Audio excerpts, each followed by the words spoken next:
দুনিয়ার মানুষ নিষ্ঠুরের মতো, এমনকি তোমার কোমরে কালো সুতা ছিল সেটাও কাইটা রাইখা মাত্র 3টা সাদা কাপড়ে তোমাকে মোড়াইয়া তোমাকে পেঁচাইয়া কবরের জগতে রাখছে। অথচ তোমার জামা কাপড়ের অভাব ছিল না। কথা কয় না, না না, কনকনে শীতের মধ্যে মাটির মধ্যে তোমাকে শোয়াই দিয়া গেছে। দুনিয়ার মানুষ বড় নিষ্ঠুর রে। যখন তিনি প্রশ্নের জবাব দিবে, আল্লাহ পাক ফেরেশতাদের ডাক দেয়া বলবে, আলবিসুহু মিনাল জান্নাহ ওয়া আফরিশুহু মিনাল জান্নাহ ওয়াফতাহু লাহু বাবাম মিন আবওয়াবিল জান্নাহ। আমার গোলাম, আমার বান্দি সঠিক জবাব দিয়েছে, দেরি করো না, তাকে জান্নাতি লিবাস পরায় দাও, জান্নাতি গালিচা বিছাই দাও। আল্লাহু আকবার। জান্নাতের সঙ্গে তার কানেকশন করে দাও।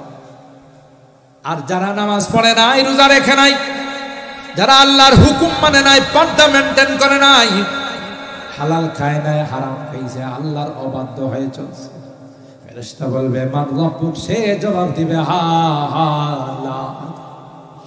আরে ভাই কি বলতেছো আমি বুঝি না, বলো তোমার রবকে। কেন আমি রবকে চিনি না। নাউজুবিল্লাহ বলেন। তোমার ধর্মের পরিচয় দাও।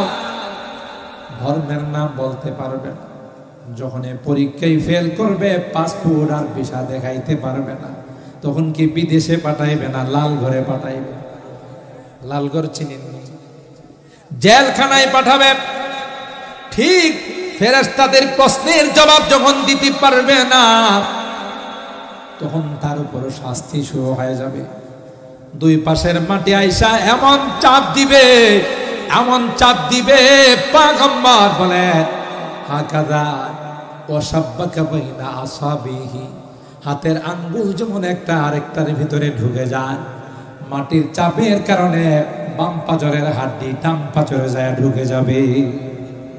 বাঁচাও বাঁচাও বলে চিৎকার করবে, কেউ তার পাশে আসবে। পশু পাখিরা শুনবে, এরা গাছের থেকে উড়াল দিয়া চলে যাবে। কবরে যদি কোনো গরু বাছুর ফুটা দেওয়া হয়, দেখবেন রশি সেরা দূর মারে, কেন তার কান্নার আওয়াজ শুনতেছে। আল্লাহু আকবার। সেই কবরের প্রস্তুতি নেওয়ার দরকার আছে না ভাই? কই দিনের জিন্দেগি? 50, 60, 70। দেখেন না যারা এখানে মুরব্বীরা আছেন, সাদা দাড়িওয়ালা, একদিন যুবক ছিলেন না? লোহা খায়া হজম করার মতো শক্তি ছিল, আর এখন বসলে দাঁড়াইতে পারে না, দাঁড়াইলে জীবনটা কি এরকম থাকবে? জীবনটার মধ্যে ভাটা শুরু হয়ে যাবে, একটা সময় ডাক আসবে কবরে। তাইলে এখনই আমাদের জিন্দেগি শুধরানোর দরকার আছে না? এখনই আমাদের এই গোরস্থান, এটা আমার ঠিকানা হবে। আপনি বিল্ডিং করছেন, বিদেশ থেকে মালামাল নিয়ে, মৃত্যুর পরে ওই বিল্ডিং এ আপনাকে রাখবে? সামান্য কিছু সময় রাখার পর গ্যারেজে নামায় ফেলাই। কেন? এটা আপনার বাড়ি না, আপনার বাড়ি হলো 3.5 হাত মাটি। সেই জন্য আমি ধন্যবাদ জানাই এই মরহুমদের পরিবার যারা আজকে এই সুন্দর আয়োজন করেছেন। আল্লাহ তাআলা যেন আমাদেরকেও কবরের সামান নিয়ে, কবরের প্রস্তুতি নিয়ে দুনিয়া থেকে যাওয়ার তৌফিক দান করেন। আমিন বলুন। এবারের এক মুরব্বী অসুস্থ, তাই না? ওনাদের কি হয়? ওনার স্ত্রী, হাজী সাহেবের স্ত্রী, আমি এসে শুনলাম উনি খুব অসুস্থ, আইসিইউতে আছে। আমাদের সকলের উচিত তার সুস্থতার জন্য দোয়া করা। কথা বলেন ঠিক কিনা? আজকের এমন একটি বরকতময় দিনে অবশ্যই তিনি সুস্থ থাকলে বসে বসে বয়ান শুনতেন। কথা বলেন ঠিক কিনা? কারণ আগেকার যুগের মা দাদিরা এরা বড় দিনদার, এরা বড় নেককার। কথা বলেন ঠিক না বে ঠিক? এরা দিনের প্রতি তাদের আকর্ষণ অনেক বেশি থাকে। কিন্তু আজকে তিনি অসুস্থতায় হাসপাতালে ভর্তি আছেন, লাইফ সাপোর্টে আছেন, আইসিইউতে আছেন। আমরা এই বরকতময় মাহফিলে মহান রব্বে কারীমের নিকট তার সুস্থতার জন্য দোয়া করব। আল্লাহ পাক হায়াত থাকলে তাকে যেন দ্রুত সুস্থ তার নিয়ামত দিয়ে, সুস্থতার জিন্দেগি দিয়ে আমাদের মাঝে ফিরিয়ে দেন। বলুন আমিন।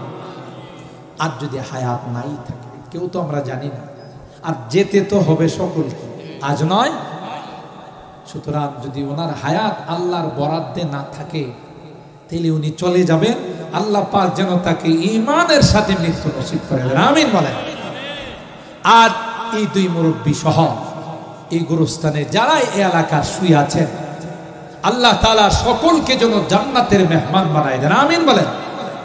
যারা প্রতি বছর আজ নিয়ে তৃতীয় বছর তাদের রুহের মাগফিরাত কামনায় এই দোয়ার আয়োজন করে থাকেন, মাহফিলের আয়োজন করে থাকেন, তাদেরকে আমি মোবারকবাদ জানাই, ধন্যবাদ জানাই। কারণ এদেরকে দেখে নেক্সট প্রজন্মের, পরবর্তী প্রজন্মের যারা আছে এরাও শিখবে যে আমাদের মুরব্বীরা তাদের মুরব্বীদের রুহের মাগফিরাত কামনায় দোয়ার আয়োজন করেছেন, আমরাও তাদের জন্য দোয়ার আয়োজন। আর এটা এত বড় একটা নেক আমল হাদিসের মধ্যে